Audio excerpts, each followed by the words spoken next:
दीपेशजी म्हात्रे, नाना सूर्यवंशी, मंदार हलवे, राहुल दामले, संतोष केने, जयेश म्हात्रे, वरुण पाटील, शशिकांत कांबळे, पप्पू भोईर, महेश पाटील, जितेंद्र भोईर, नंदू म्हात्रे, प्रकाश भोईर, डोंबिवली पश्चिम मंडळाचे अध्यक्ष पवन पाटील, प्रिया जोशी, मंचावर उपस्थित सर्व मान्यवर, उपस्थित बंधू भगिनी आणि पत्रकार मित्रांनो, खऱ्या अर्थाने महापालिकेच्या निवडणुका जाहीर झाल्यानंतर डोंबिवलीमधून पहिल्या सभेला सुरुवात होणं म्हणजे ही खऱ्या अर्थाने आपल्या विजयाची सुरुवात आहे असं म्हटलं तर चुकीचं ठरणार नाही। याचं कारण असं आहे की भारतीय जनता पार्टीचा मूळ गाभा हा डोंबिवलीत आहे आणि तिथून ह्या निवडणुकीच्या खऱ्या अर्थाने प्रचाराला सुरुवात झाली। आणि मगाशी निवेदन करणारा आपला सहकारी हा सतत सांगत होता की प्रदेशाध्यक्षांचं होम पिच आहे, प्रदेशाध्यक्षांचं होम पिच आहे। आता ज्या प्रदेशाध्यक्षांचं होम पिच असेल त्या होम पिचवर दुसरा कोणी जास्त वेळ बॅटिंग कसा करू शकतो, आणि केली दुसऱ्या कोणी तरी जास्त रन नाही काढू शकत। जास्त रन रवींद्र चव्हाणच काढू शकतात, कारण त्यांचं होम पिच आहे। होम पिचमध्ये सगळं माहीत असते, कुठे बॉल पडल्यावर कसा बॉल येईल, त्याला कसा मारला पाहिजे, कसा टोळवला पाहिजे, हे सगळं त्यांना माहीत आहे। त्याच्यामुळे माझ्याकडे कल्याण पश्चिमची लोक येतात, सांगतात साहेब माझं असं आहे, माझं तसं आहे। बोला काही कोणाला सांगून उपयोग नाही। आपलं सुदैव की प्रदेशाध्यक्ष आपल्या ह्या महापालिकेचे आहेत, त्याच्यामुळे प्रत्येक इच्छुक उमेदवारांचे सगळे रंग ढंग चाली रीती या सगळ्या त्यांना माहीत आहेत। त्याच्यामुळे कोणी शिफारस करण्याची गरजच नाही। तसं पूर्ण अभ्यास करून त्यांनी ठेवलेला आहे। त्याच्यामुळे मला विश्वास आहे की भारतीय जनता पक्षाचा मूळ गाभा असलेल्या ठिकाणाहून सुरुवात झाली तर इथून सुरुवात जी झाली ती टिटवाळ्याच्या शेवटच्या टोकापर्यंत निश्चितपणाने पोचेल आणि भारतीय जनता पार्टीचा महापौर ह्या कल्याण महापालिकेमध्ये होईल अशा प्रकारचा मला विश्वास आहे। आपले देशाचे प्रधानमंत्री शशिकांत सारखा राम मंदिराचा उल्लेख करतो। मी नेहमी सांगतो की सोमनाथाचं मंदिर त्याचं पुनर्निर्माण करायचं असेल तर मोदीजींना पुढे यावं लागतं।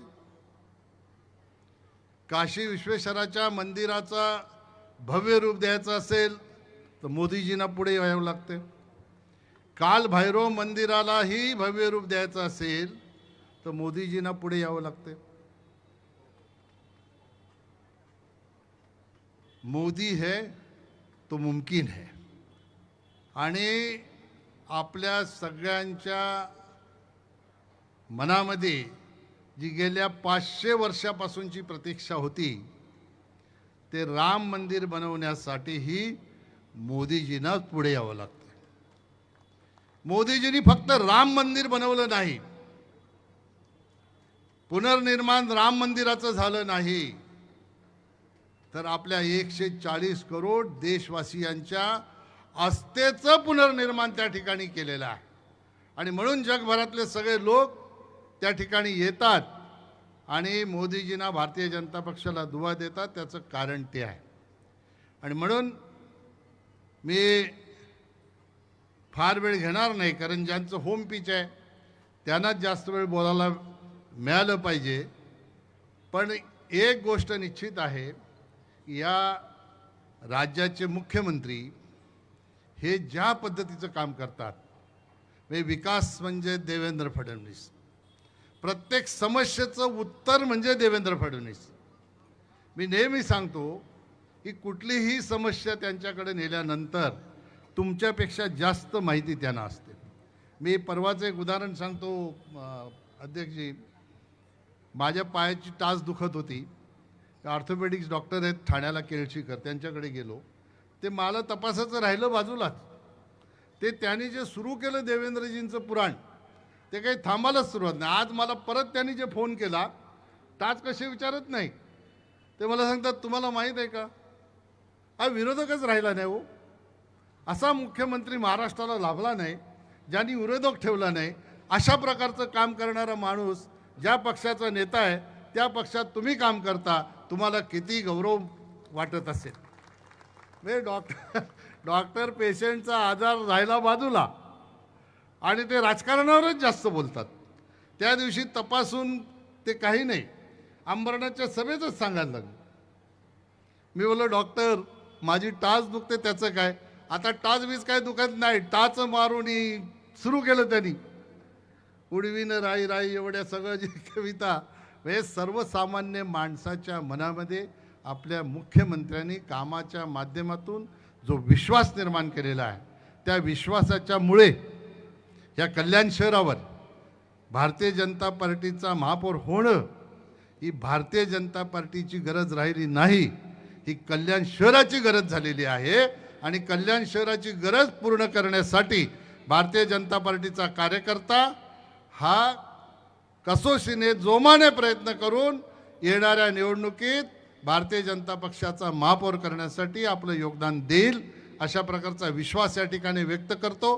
कारण तुमची आणि आमची जास्त जबाबदारी याच्यासाठी आहे की आता कुठल्याही राजकीय पक्षाने आत्तापर्यंत ठाणे जिल्ह्याला, राष्ट्रीय पक्षाने ठाणे जिल्ह्याला प्रदेशाचं अध्यक्षपद दिलं नव्हतं. पहिल्यांदा कुठल्या राष्ट्रीय पक्षाचा प्रदेशाध्यक्ष झाला असेल तर रवींद्र चव्हाण साहेबांच्या रूपाने भारतीय जनता पक्षाचा झालेला आहे. आणि ज्या पक्षाचा प्रदेशाध्यक्ष ज्या शहरामध्ये राहतो त्या शहराची महापालिका ही आपल्या ताब्यात येणं गरजेचं आहे की नाही आहे, हे आपणच आपल्या मनाला विचारलं पाहिजे. खऱ्या अर्थाने त्यांच्यापेक्षा जास्त जबाबदारी आपली सगळ्यांची आहे.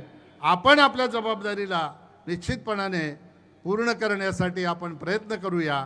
कारण त्यांची जबाबदारी नाही याचा अर्थ आपल्यावर जी जबाबदारी आहे त्यांचं प्रदेशाध्यक्ष म्हणून नाव मोठं करण्यासाठी आपण सगळ्यांनी योगदान देऊन भारतीय जनता पार्टीचा महापौर या कल्याण शहरावर करण्यासाठी आपण सगळे योगदान देऊन कामाला लागूया, अशा प्रकारचं आवाहन करतो आणि माझे 2 शब्द संपवतो. जय हिंद, जय भारत.